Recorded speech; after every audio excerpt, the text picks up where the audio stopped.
Okay, camera's reporting.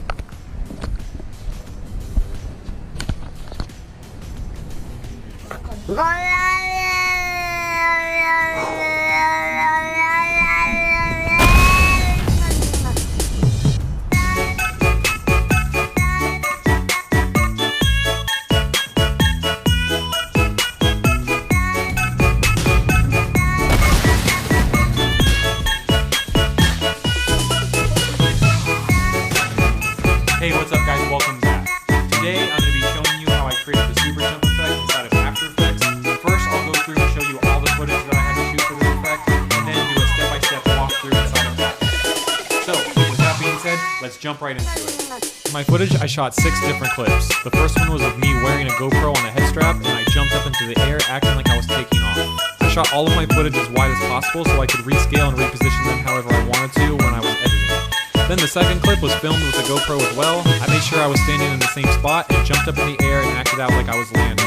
I added a practical element here by using a leaf blower to blow up a cloud of dirt. Then the third shot was the drone footage. I made sure to start the drone right over the same spot that I recorded the GoPro clips, and then took off directly straight up into the air as fast as the drone could go. I made sure to shoot this immediately after filming the GoPro landing shot so that the shadows on the ground wouldn't change. Then around 200 feet, I tilted the camera up as fast as it could go and steadily brought the drone to a stop.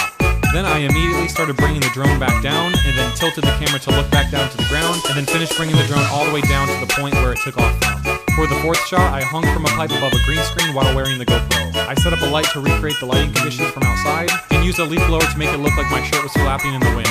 We also waved some branches in front of the light to create changing shadows on my body. This was to create the look like if I was actually rising up through the air and the lighting was changing on my body as the sun's peeking through those trees.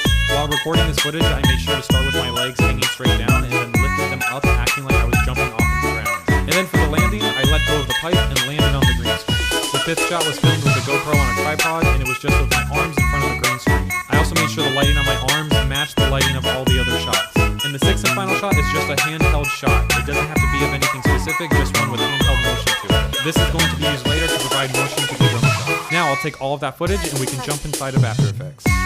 So inside of After Effects I have all of my footage imported, and I have my super jump composition created. In that composition I've started off by adding 3 clips. The shot of me wearing the GoPro, jumping up off of the ground acting like I'm taking off, the drone footage, and the other shot of me wearing the GoPro, the one where I'm landing on the ground and the leaf blower is kicking up the dust.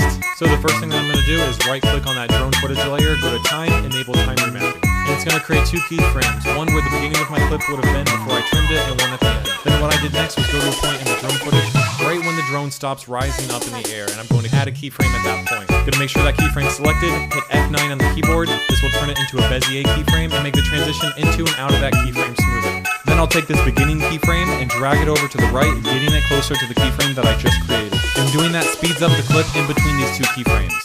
Now if I play that back, you can see how much it sped it up for this portion of the footage. Then I'll go to the point right before the drone starts descending back down to the ground, and I'll create another keyframe here. I also want to make sure that's a Bezier keyframe too. Then I'll take this keyframe and slide it to the left, getting it closer to that first one that I created.